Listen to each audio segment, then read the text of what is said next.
Hey there everybody, it's markcrilley. I'm back with another video. Today I'm going to be talking about 6 different bad habits that I think creative people are particularly prone to falling into. And when I say habits, I don't really mean like physical habits like, smoking or whatever.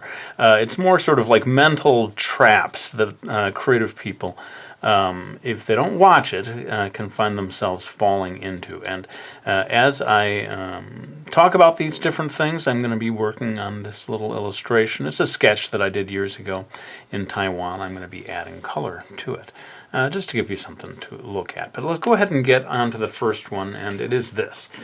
Number 1, comparing your work or your level of success to that of other people.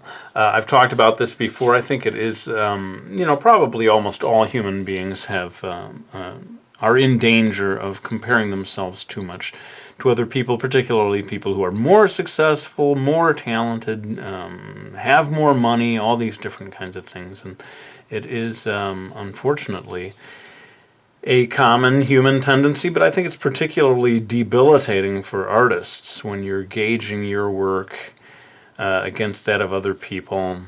You feel that they're better than you are, they're more talented than you are, and it can really get in your way. And I'm convinced that for most artists, you're better off not making those direct comparisons. I know it's hard to stop, but with all of these sort of so-called bad habits, I think, they're things that I myself am guilty of doing, and I just have noticed that I'm better off if I can get myself to stop doing some of these things. So that's one. Although I know that some people feel motivated by a sense of competition, and if it works for you, by all means continue. But I think for the vast majority of us, comparing ourselves too much to other people, to other artists, other writers, other actors or musicians or whatever it is that you do as a creative person, I think it can really get in your way. Let's move on to number 2. Worrying too much about pleasing an audience. Now this is an interesting one because particularly if you do something creative for a living, you probably do have an audience and you want to want your work to be pleasing to them. But I think you can get a little too wrapped up in that so that every single thing that you're doing is just sort of needs to get the go-ahead from your audience, and I think especially these days with the internet and creative people can be constantly in touch with their audience in a quite direct way. That can be stifling, I think you need the freedom to sort of do what you feel like doing. Sometimes doing something that your audience won't be into. Creativity is about freedom to a certain degree, and you can get caged in to this mentality of pleasing the audience, giving them what they want, pandering almost to the audience. So that's something to watch out for. All of these things, I guess I would say, just something to watch out for and see, is it getting in the way of your creativity? Is it slowing you down or bringing you down, messing you up? Some of these things I think you could think of as almost speed bumps, stumbling blocks, things that are just not productive for you as a creative person. Let's move on to number 3 now. Being afraid to take risks or being afraid to fail. This is a human thing, I think, that goes across all different pursuits, but I think it's particularly dangerous for a creative person. You need to be willing to take risks. You need to take a chance sometimes, get out of your comfort zone, do something that you're not sure will succeed. I think if you are afraid all the time of failure as a creative person, I think you're in trouble a little bit. I think a really good creative person is willing to take that chance, maybe fall flat on your face as you attempt something new that you've never done before. This is what keeps you fresh, and if you swing for the fences sometimes and try some bold thing that you never tried before that you're not guaranteed to succeed at, every once in a while you will succeed, and it allows you to take a great big leap to a new level. So yeah, watch out for your own tendency to be risk averse or overly fearful of failure.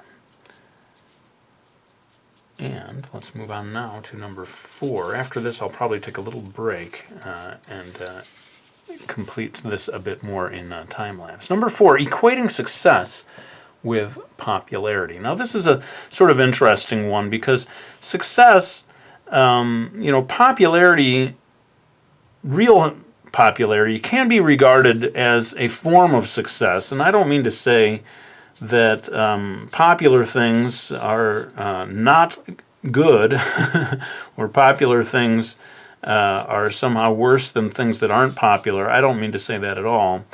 And indeed, it is one measure of success, the level of popularity. But I think we can all agree that there are a lot of things that are not popular that are still good and of very high quality, and it's sort of a mystery why they never became hugely popular. And again, in the age of the internet, we have, I've talked about this before, we have this sort of rating system, the number of likes, the number of views, there's this quantifiable number that can be associated with the response of the world at large to this thing that you've done. And if you get, too wrapped up in that, you are going to be really bummed out when you don't have when the number is not high and you're not getting the views or the likes or the whatevers. It's going to take the wind out of your sails and maybe cause you to just give up. So you got to be real careful about equating success with popularity in that way, and remember that the thing that you're doing, even if it's not popular, even if it isn't reaching loads of people, that doesn't mean that it has no value. And indeed, so many times, artists' work is discovered after they're dead and gone. And I think that's real proof of. You look at somebody like Van Gogh. People who were not recognized during their lifetime, they were ahead of their time. But even if it's never recognized, I would still say that it doesn't mean that it has no value. So anyway, that's I could go on and on about that one. It's an interesting topic, but I think it's time for me to move on. What I'm going to do now is pull out my white gouache. I'm going to begin to add some white highlights to this illustration, and then I'm going to come back and get to the last 2 points, my last 2 bad habits that creative people need to watch out for.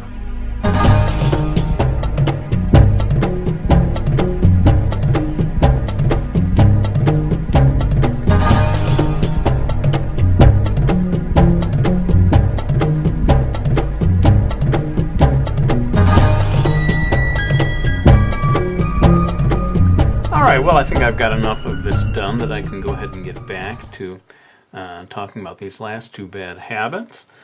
Number 5 is this one, being too easily hurt by criticism.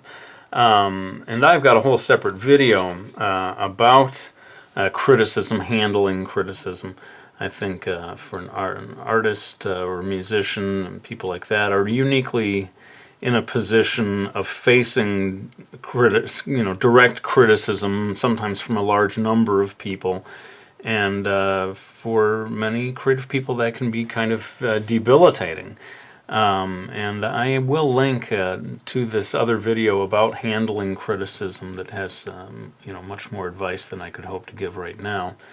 But again, you should evaluate, where's the criticism coming from? Does this person know what they're talking about? Very often they don't, and you can just ignore that criticism. But sometimes there is valid criticism that you should accept and respond to in terms of trying to improve that aspect of your work. So that's just sort of one thing to watch out about, being sort of like too easily damaged or set back, or a tendency to get angry from criticism or heartbroken or any of those things. You gotta step back and say, hey, they're not criticizing me as a person. This is just, they don't care for the work, or they see some flaw in the work, and that doesn't mean that I'm bad or wrong as a human being.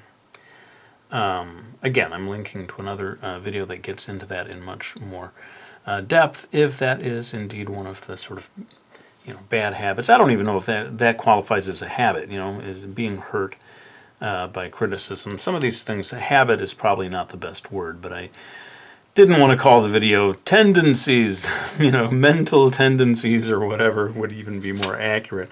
And now for the last one.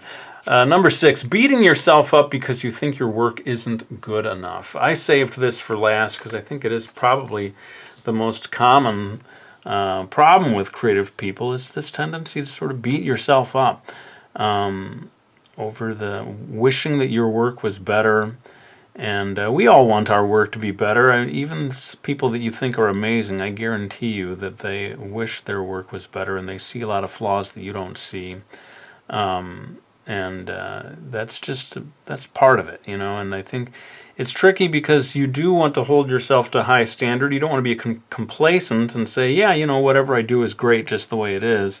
That's going too far in the opposite direction. But I think for most people the problem is holding themselves to too high a standard and really just sort of, like I say, beating yourself up, saying, oh, I suck, my work is terrible, how come I can't be as good as, again, it connects with that comparing yourself to other people. You see other people's work, you feel like they're amazing, you look at your own work and it looks terrible to you, and yeah, nobody's perfect, and all of us, our work, there's room for improvement. But that doesn't mean you beat yourself up over it and, sort of treat yourself badly within the confines of your own mind, based on a perceived lack of talent or sort of shortcomings in your own work. I think you have to kind of make peace with yourself as an artist and say, hey, I have flaws. My work is not perfect, but that doesn't mean that there aren't really good aspects to it, and I am contributing something. I am doing something that no other person could do, or I'm doing it in a way that no other person would do.